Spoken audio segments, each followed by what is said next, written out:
नमस्कार दोस्तों, आज आपसे कोरोना विषय में वार्तालाप करेंगे। कोरोना भारत ही नहीं समग्र विश्व इसके आक्रांत से त्राहिमाम कर बैठा है, कर रहा है और कब तक करेगा।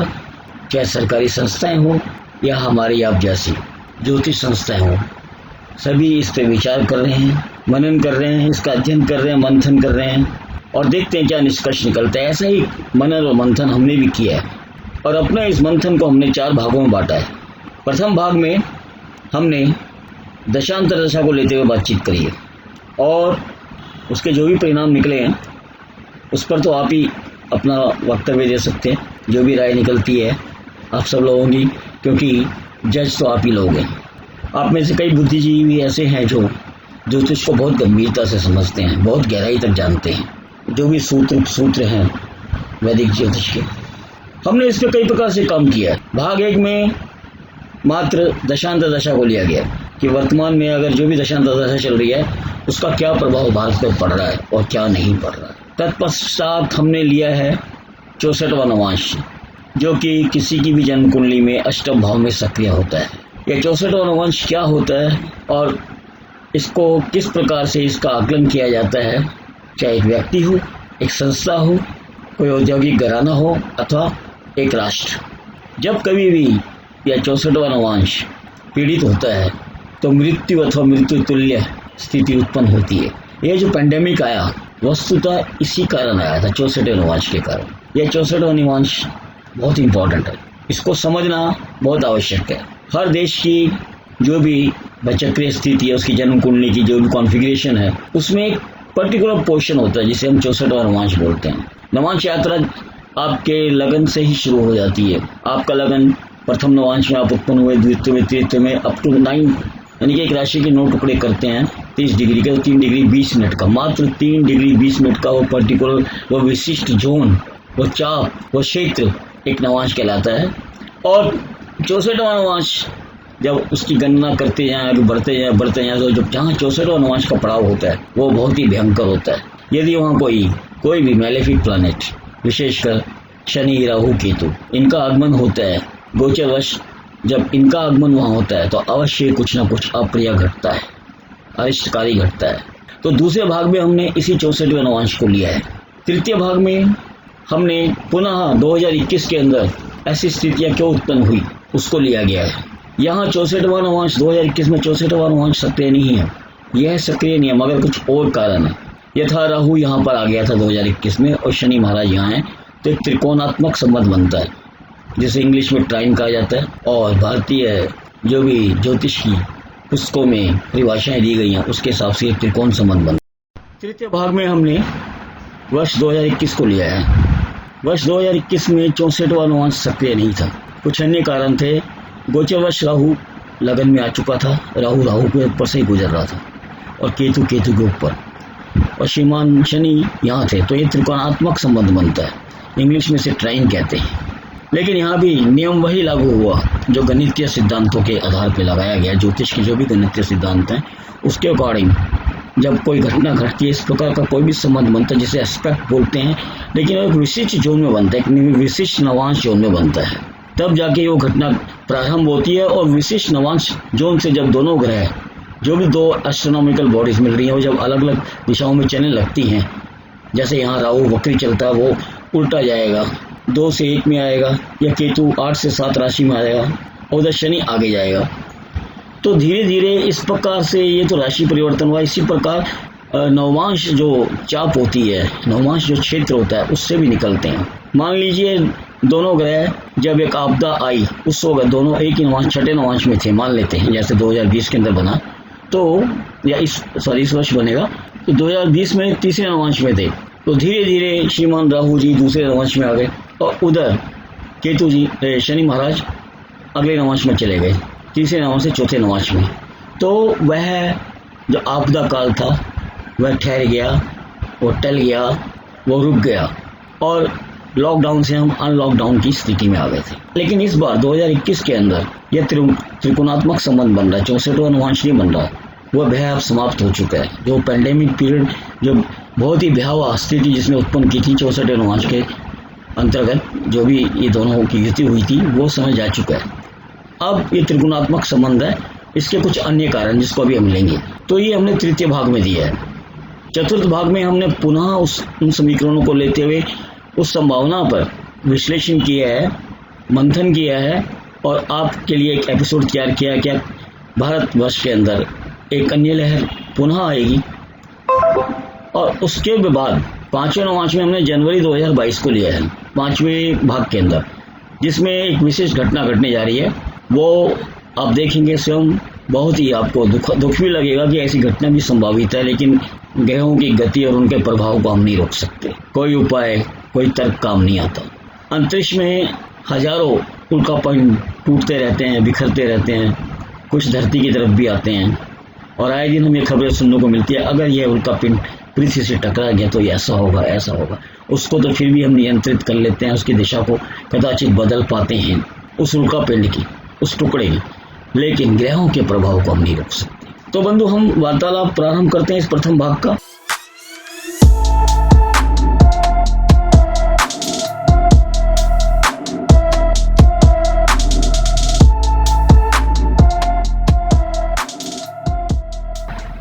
इस प्रथम भाग में हमने मुख्यतः जो लिया है वो दशा अंतर्दशाओं को लिया है और उसके अलावा जो हमने लिया है गोचर को भी लिया है, दशाओं के समानांतर गोचर को भी लिया है। वो लेना बहुत आवश्यक था, क्योंकि उसके बिना दशाओं का प्रभाव का वास्तविक आकलन नहीं किया जा सकता।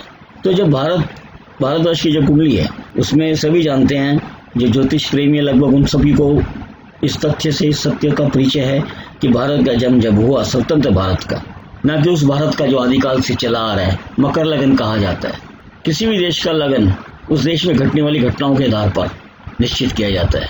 तो हमारे आदि ऋषियों ने, या इस सदी से पहले जितने भी शोध कार्य है, उसके आधार पर मकर लगन निश्चित किया गया भारत के लिए। वह पृथ्वी की एक तीसरी गति है। महायुग 25,920 वर्ष का एक महायुग होता है। उसमें भी 360 का चक्कर होता है, लेकिन वो चक्कर पृथ्वी का चक्कर की तरह नहीं होता। वो 360 दिन का नहीं होता, वो 360 डिग्रीज का होता है और 1 डिग्री तय करने में 72 वर्ष लग जाते हैं। इस प्रकार 360 डिग्री तय करने में 25,920 वर्ष लगते हैं। तो उस प्रकार का जो भी अध्ययन किया जाता है घटनाओं को लेते हुए, उस मतानुसार या उस शोध अनुसार हमारा मकर लगन है। लेकिन स्वतंत्र भारत की कुंडली को आज कर लिया जाता है, उसमें वृषभ लगन है। और वृषभ लगन की बात करें, स्वतंत्र भारत की कुंडली की बात करें, तो इसमें वर्तमान में शनि की महादशा, शनि की अंतर्दशा चल रही है, चंद्रमा की महादशा है। शनि वृषभ लगन की कुंडली में योग कारक माना जाता है, लेकिन कोई भी एक ग्रह दो लगनों के लिए योग कारक नहीं हो सकता। तुला लगन के लिए इसे माना जा सकता है, क्योंकि चौथे और पांचवें घर का मालिक होता है, लेकिन वृषभ लगन के लिए कदापि भी यह योग कारक नहीं हो सकता। क्यों? क्योंकि स्थिर लगन वालों के लिए, जिस किसी की भी कुंडली स्थिर लगन की होती है, फिक्स लगना, द 9th हाउस, नवम भाव, भाग्य भाव बाधक होता है। वह यह भाग की विडंबना ही है कि नवम भाव के स्वामी की अंतर्दशा चल रही है, जो वर्ष दिसंबर 2019 से प्रारंभ हुई और इस वर्ष जुलाई 2021 तक है। और इस विडंबना, इस आतंक का एक सुखद पहलू कदाचित इस अंतर्दशा अवधि के बाद ही आएगा। अब चंद्रमा की महादशा की बात करें तो चंद्रमा श्रीमान जी यहाँ बैठे हुए हैं और चंद्रमा स्वयं शनि के नक्षत्र में, अर्थात चंद्रमा शनि की तरह काम करेगा। माइक्रो लेवल पे बात की जाए, क्योंकि राशि आधार पे स्थूल परिणाम प्राप्त होते हैं। चंद्रमा तीसरे घर का मालिक है। तीसरा घर उन लोगों का है जिन पे हम विश्वास करते हैं, जिनको साथ लेके चलते हैं, लाइक सबऑर्डिनेट्स, कोऑर्डिनेट्स, ठीक है, सप्लाई कह लीजिए, आपूर्ति कह लीजिए और विश्वास कह लीजिए, बहुत सारी चीज़ें। और यहाँ जल तत्व राशि बैठी हुई है, जल तत्व राशि कर्क राशि बैठी है और इसका स्वामी चंद्रमा खुद यही है जिसकी महादशा चल रही है। तो ये हमसे जुड़े हुए लोगों को, जिनके लिए हम कुछ करना चाहते हैं, यानी ये पक्ष और ये विपक्ष का भाव है, ये कुछ भी करना चाहता, कोई भी व्यवहार करना चाहता, कोई भी एक्शन लेना चाहता है, तो यहाँ उसको बहुत ही संजीदगी से कार्य करना चाहिए, जो कि वर्तमान में 2021 के अंदर ऐसा नहीं हो पा रहा है। लेकिन 2021 से पहले अगर समय रहते सही मापदंड तय किए जाते, सही व्यवस्था की जाती, तो कदाचित ऐसा नहीं होता। जो आज हो रहा है, ये त्राहिमाम तब नहीं होता। तो चंद्रमा इस भाव में पूर्णतः पीड़ित है, शनि की युति है उसके साथ, और शनि गोचरवश बाधक स्थान में आया हुआ है। बाद के शनि अपने ही स्थान में आया हुआ है। नवम स्थान आप अच्छी तरह जानते हैं, ये धर्म का, भाग्य का या विधि का, विधान व्यवस्था जो है उसके अतिरिक्त जो मुख्यतः है, ये एक तो वो निश्चित कर्म है, मतलब भाग्य, जो ऐसे कर्म जिनको बदला नहीं जा सकता आसानी से, जिन्हें भोगना नहीं पड़ता है। उसके अतिरिक्त मुख्यतः यह ज्ञान का कारक है। कहीं ना कहीं कुछ ज्ञान, हमारा ज्ञान, चाहे व्यवस्था के प्रति, चाहे इस रोग को समझने के प्रति, कहीं ना कहीं उसी ने हमें बाधित किया, और इतना कुछ हमें उस शमशान के वीराने जैसी गलियों में हमें जीना पड़ा। उस वक्त लोगों ने तरह तरह की प्रेडिक्शंस करी। कुछ लोगों ने कहा कि श्रीमान जी बहुत अच्छे लोग थे कि यह है कोरोना जो है, बहुत, कोई विद्वान थे, उनका नाम तो मुझे नहीं मालूम, लेकिन उन्होंने ये डिक्लेयर किया कि यह है कोरोना 29 मई तक रहेगा, 29 मई 2020 तक। ओके, एक छोटा सा बालक था, उसने भी प्रेडिक्शंस करी, उसने भी मई के आखिरी पड़ाव तक इसका अंत निश्चित घोषित किया, किंतु ऐसा नहीं हुआ। कोरोना वहीं रहा, वाद विवाद, चर्चा परिचर्चा, तरह तरह के भ्रामक तथ्य, सत्य से कोसों दूर, पता नहीं किस किस तरह के वक्तव्य दिए गए, मीडिया ने भी बहुत कुछ कहा। फिर लोगों ने एक अच्छी संख्या में कुछ विशिष्ट ज्योतिषाचार्यों ने यह भविष्यवाणी की कि राहु केतु सितंबर तक इसमें रहेंगे। मिथुन राशि में राहु रहेगा और धनु राशि में केतु रहेगा, तब तक ही यह कोरोना रहेगा। ये तो फिर भी ऐसा घटित नहीं हुआ। सितंबर भी चला गया और अब वर्ष 2021 आ चुका है, अप्रैल आ गया है, दोबारा लॉकडाउन लग गया। वस्तुतः वो जो राहु मिथुन राशि में था, मिथुन राशि क्या है, वायु तत्वीय राशि है, अर्थात गति प्रदान करती है। वैचारिक गति हो, अच्छा किसी प्रकार की भ्रांति हो, उसको व्यापक रूप से उसका प्रसार करती है। इस के अंतर्गत आपका मीडिया भी आ गया, ऐसे लोगों की भविष्यवाणियां भी आ गई, और भी तरह तरह के कयास प्रयास जो कुछ भी चल रहा सब कुछ आ गया। तो जब तक मिथुन राशि में राहु रहा तब तक ये सब भ्रामक तथ्य सत्य प्रस्तुत किए गए, हमें भय आक्रांत करने की कोशिश की गई, अप्रोच की गई, क्योंकि थर्ड हाउस जैसी सोच होती है वैसी अप्रोच का भाव होता है। अगर आपकी सोच अनुसार जो भी आप अप्रोच करते हैं वो पॉजिटिव निकले तो कॉन्फिडेंस आता है, अन्यथा नहीं, यानी कि विश्वास, आपके पुरुषार्थ का भाव भी है तीसरा। खैर, इसे छोड़ते हैं। राहु केतु ने अपनी राशियां बदली, जो कुछ भी किया, लेकिन इसी बीच में हमने भी एक छोटी सी जो भी एक निष्कर्ष था, जिसे आम आदमी भविष्यवाणी कहता है, उसका हमने प्रकाशन किया, आप लोगों के समक्ष लाए कि जो दवा है, दवा जनवरी 2021 से पहले नहीं आई, और उसके हमने कारण भी दिए। क्योंकि सूर्य प्राण कारक ग्रह है। कोई भी व्यवस्था हो, कोई भी यंत्र हो, चाहे वो मनुष्य हो, चाहे सांसारिक व्यवस्था हो, जीव निर्जीव सोई पे सूर्य प्राण शक्ति के रूप में सक्रिय होता है। अर्थात अगर पैंडेमिक है तो उसका उपाय के लिए चिकित्सीय उपाय जो किए जाते हैं, पुनः प्राण प्रतिष्ठा की जाती है या प्राणों को सुरक्षित किया जाता है, उसके लिए सूर्य कारक माना जाता है। बाद के शनि मार्च 2020 में सूर्य के नक्षत्र में था।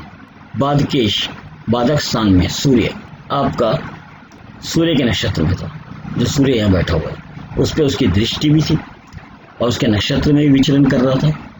तो जब तक सूर्य, शनि महाराज जो कि एक अनुशासन प्रिय ग्रह माना जाता है, धीरे धीरे कार्य करते, मंद गति भी कहा जाता है इसको, लेकिन क्या है, शोध अनुसंधान के पश्चात अच्छी तरह जांच परख के बाद ही यह कोई किसी निर्णय तक पहुंचने में जो समय लेता है, अवश्य लेता है, लेकिन एक अच्छा निर्णय निकालता है, एक अच्छी रिसर्च बात डेवलप होती है। तो जनवरी 2021 से पहले दवा नहीं आई। अंतर्दशा जिसकी होती है, उस ग्रह का गोचर बहुत बहुत महत्वपूर्ण हो जाता है। तो शनि की अंतर्दशा और शनि का सूर्य के नक्षत्र में संक्रमण, ये कुछ ऐसे कारण थे कि एक वर्ष इसी में लग गया कि दवा आ रही है, वैक्सीन आ रही है, एक तरफ त्राहिमाम, एक तरफ इस प्रकार के उपलब्धियों का दौर चलता रहा। अंतर्दशा भी यही रहेगी। वर्ष 2021 जुलाई 2021 तक रहेगी। किंतु अब इस वर्ष जनवरी में शनि महाराज आपके चंद्रमा के नक्षत्र में आ गए। चंद्रमा अर्थात तृतीय भाव का स्वामी चंद्रमा भारत की कुंडली के अंदर। चंद्रमा जो नेटल मून है यानी कि जन्मकालीन चंद्रमा वही है, जन्मकालीन शनि भी यहाँ है। लेकिन अब शनि जो बाधक स्थान में बैठ के न सिर्फ चंद्रमा की राशि को देख रहे हैं और कर्क राशि स्वामी यानी जो कर्क राशि चंद्रमा की राशि कर्क होती है और कर्क राशि स्वामी चंद्रमा को भी देख रहे हैं और स्वयं भी चंद्रमा के प्रांगण में अर्थात उसके नक्षत्र में विचरण कर रहे हैं। पूर्ण रूपेण चंद्रमा अपने हथियार डाल चुका था, जिस तरह अर्जुन ने कुरुक्षेत्र में श्री कृष्ण के आगे हथियार डाल दिए विवश। उसकी बुद्धि का उस वक्त उसके मस्तिष्क में किस प्रकार का वैचारिक आंदोलन चल रहा था हम उससे चर्चा नहीं करेंगे। लेकिन कुछ ऐसी स्थितियां परिस्थितियां इस अंतर्दशा ने मात्र इस कारण पैदा कर दी क्योंकि पूर्ण रूपेण तृतीय भाव और ये जल तत्व लिए जो तृतीय भाव है इसको पीड़ित कर दिया, इसको प्रभावित किया। चतुर्थ राशि अर्थात काल पुरुष की चतुर्थ राशि की बात करें तो जो हमारा काल पुरुष का चतुर्थ अंग छाती का अंग होता है जिसमें फेफड़े वगैरह आते हैं, श्वसन प्रणाली आती है, पूर्ण रूपेण यह व्यवस्था मानवीय शरीर की व्यवस्था प्रभावित हुई और पुनः एक बार त्राहिमाम मच गया। लेकिन इस बार कोरोना से अधिक ऑक्सीजन को लेके था। जल के अंदर ऑक्सीजन का वास होता है H2O। ऑक्सीजन के दो एलिमेंट, हाइड्रोजन का एक एलिमेंट मिलके जल तत्व की जल के जो एलिमेंट होता है उसका डेवलप करते हैं। अर्थात जल में जो प्रभाव आया सीधा ऑक्सीजन के ऊपर आया। हमारे श्वासों के आवागमन में जो मुख्य घटक होता है वो ऑक्सीजन ही होती है जो हमें जीवित रखती है, प्राण हमारे प्राणों को सुरक्षित रखती है। इसे हम अपने प्राणों का एक पर्याय भी मान सकते हैं। इसके साथ साथ समानांतर रूप से जो प्रभावित हुआ तृतीय भाव अर्थात हमारी श्वसन प्रणाली, पुनः गला जहाँ से ना सिर्फ भोजन जाता है वरना वायु का भी आवागमन होता है, यह प्रभावित हुआ। तृतीय भाव आदमी के पुरुषार्थ का भी है, उसके विश्वास का भी है। जनमानस का विश्वास खंडित हुआ। शनि के अंतर्दशा से पूर्व चल रही थी मगर सूर्य के नक्षत्र में था। उस वक्त स्थितियां परिस्थितियां और प्रभाव कुछ भिन्न प्रकार का था। लेकिन अब श्रीमान शनि जी चंद्रमा के नक्षत्र में और पूर्ण रूपेण तृतीय भाव और तृतीय भाव स्वामी चंद्रमा को पीड़ित कर रखा है और वहाँ जल तत्व की राशि है और तृतीय भाव इन दोनों को प्रभावित किया। इन दोनों के जितने भी सिग्निफिकेटर्स है, कारकत्व है, उन सबको प्रभावित किया। आज जो मूल तत्व था, मूल कारण था कोरोना का, ज्योतिषीय दृष्टिकोण से 64 नवांश के कारण जो इसका उत्पत्ति हुई, इसका प्रचार प्रसार हुआ। हम चीन के वुहान में नहीं जाएंगे, हम किसी और प्रकार के समाधान में नहीं जाएंगे, हम तो प्राकृतिक विधान में जाएंगे। भारत की कुंडली हम भारत की बात करेंगे। अर्थात अष्टम भाव पीड़ित हुआ। लेकिन वर्तमान में जो कुछ भी हो रहा है, ये त्राहिमाम जो मच रहा है, यह एक व्यावसायिक मानसिकता है। यह परिस्थितियों को क्या असंतुलन है क्योंकि सप्तम भाव में केतु बैठा हुआ। सप्तम भाव परिस्थितियों को होता है, ये पक्ष है विपक्ष है, यह इसकी आइडियोलॉजी है, यह इसकी आइडियोलॉजी है। किंतु सप्तम भाव इस व्यक्ति के लिए, शासक के लिए, यह शासन अधिकारी अलग होता है। लेकिन भारत की कुंडली की बात करें तो भारत का जो संचालन कर रहा है, जो भी मुखिया है, ये उसकी व्यवस्था का भाव, उसके वैचारिक आंदोलन और व्यवस्था, उसकी सोच अनुरूप जो भी वो व्यवस्था करता है, व्यवहार करता है, उसका भाव है। और ये प्रतिपक्ष का है, ये व्यापारियों का भाव भी है। तो ऐसी व्यवसायिक मानसिकता, ऐसी बिखरा हुआ विपक्ष, उनकी प्रतिक्रिया है, इन सब ने आंदोलित किया। किसको किया? जनमानस को, जनमानस की भावनाओं को। और एक अजीब सा फोबिया आम आदमी के मना मस्तिष्क में उतर के रह गया क्योंकि यहाँ जो मस्तिष्क का स्वामी है शुक्र, वो भी यहाँ बैठा हुआ, जो मना स्वामी है वो भी यहीं बैठे हुए हैं, और जो काल पुरुष के चतुर्थ भाव के मना स्वामी है वो सूर्य भी यहाँ बैठे हुए, बुद्धि के कारक बुध भी यहाँ बैठे हुए। सभी कुछ है जो आदमी की मानसिकता को, उसकी भावनात्मक द्वंद्व को प्रबलता प्रदान करता है। तो शनि की अंतर्दशा तो रही, किंतु गोचर में जो शनि चंद्रमा के नक्षत्र में आ गया, उसके कारण ये सब हो रहा है। दशांतर्दशा की बात करें, इन सिद्धांतों की बात करें तो जुलाई के प्रथम पखवाड़े में इसकी समाप्ति हो जानी चाहिए, इस फोबिया की। कोरोना भी रहेगा, कदाचित तीसरी लहर भी आएगी, थर्ड फेज भी आएगा, उसके कारण कुछ होंगे, उसके प्रभाव क्षेत्र अलग होगा। कोरोना तो आपके जिस प्रकार से पहले महामारियां फैली है, लाइक पोलियो, 2 बूंद जीवन की, स्वयं महानायक अमिताभ बच्चन ने इसके एम्बेसडर बने, प्रचार प्रसार किया, और 2 बूंद पोलियो ये आज हमारी जुबान पे जिस तरह के बाकी शब्द या वाक्य समझ आते हैं या उतर आते हैं, उस तरह से हो गया। पोलियो आज भी नहीं गया। इसी प्रकार कोरोना भी एक महामारी है, ये कभी नहीं जाएगी, किंतु इसका प्रभाव शनाय मई के अंत से कुछ प्रारंभ हो जाएगा और जून के मध्य तक लगभग पुनः लॉकडाउन खत्म हो जाना चाहिए। उसके लिए हम तीसरे भाग में, आप हमारा तीसरा भाग देख सकते हो। तीसरे भाग के अंदर उस पर चर्चा की है वर्ष 2021 और कोरोना के मध्य जो कोई भी सूत्र सक्रिय हो रहे हैं, जो भी अंतर संबंध बन रहा है, उस पर चर्चा की है। और दोस्तों यहाँ एक बात और बता दें आपको, राहु केतु शनि या कोई भी भाव किन्हीं कारणों से उसको महत्वपूर्ण बना देगा, किंतु मूलतः it's a cosmic science astrology, अर्थात अंतर संबंधों का विज्ञान, अंतर संबंधों का। अब राहु श्रीमान जी यहाँ है और यह जो अंतरदशानाथ स्वामी और गोचर वश जो शनि महाराज है वो यहाँ बैठे हुए, तो ये अंतर संबंध ही है। एक विशेष नवांश योन के अंदर जो अंतर संबंध जब सक्रिय प्रबलता पे आएगा, चरम सीमा पे आएगा, तब जाके ऐसे प्रभाव देखने को मिलेंगे और मिले हैं वर्ष 2021 के अंदर। अब भाग 3 देखिए, उसमें आपको सब कुछ समझ में आ जाएगा। माँ सरस्वती के पास एक बहुत ही अच्छा एपिसोड तैयार करने की कोशिश की है। इसमें ना सिर्फ ये कोरोना के भय से हमें मुक्ति मिलेगी, वरन उन सूत्रों की भी स्थापना होगी जो भारतीय शिक्षा संस्कृति के मूल आधार रहे हैं। कदाचित हमारा यह प्रयास आपके उस संकल्प को भी प्रबलता प्रदान करेगा और आप भी कहीं ना कहीं हमारे संकल्प से जुड़ जाएंगे। ज्योतिष के पुनरुत्थान के हेतु यदि आज का यह हमारा एपिसोड, ये जो भी 4 भागों में बनाया गया, 5 भागों में बनाया गया, यदि यह आपको स्पर्श करता है, अर्थात आपके मन मस्तिष्क में अंकित हो जाता है, सुरक्षित हो जाता है, तो इसी में हमारी सार्थकता है और इसी के अंदर हमारी शिक्षा, भारतीय शिक्षा संस्कृति सार्थकता है। क्योंकि कोई भी सूत्र मनुष्य नहीं, स्वयं प्रकृति मनुष्य के माध्यम से प्रतिपादित करती है। कुछ ऐसा ही प्रयास कदाचित उसने हमें माध्यम बनाया, माँ सरस्वती ने, प्रकृति ने। तो श्रीमान जी व्यर्थ के रूमर्स के पीछे मत जाइए। व्यर्थ के जो ये इधर उधर से लोग, जगह जगह के लोग कुछ भी कह देते हैं, एपिसोड्स बना देते हैं, आम जनमानस को प्रभावित करना चाहते हैं मात्र अपने व्यावसायिक कारणों से, और अंततः ठन गोपाल, होता कुछ भी नहीं है। लेकिन हमारी इस प्रस्तुति को आप देखेंगे तो आप देखेंगे सत्य ही ज्योतिष कितना सिस्टमेटिक, कितना साइंटिफिक, जिसे पराविज्ञान बोलते हैं। हमने इसे शब्द दिया कॉस्मिक साइंस, अंतर संबंधों का विज्ञान।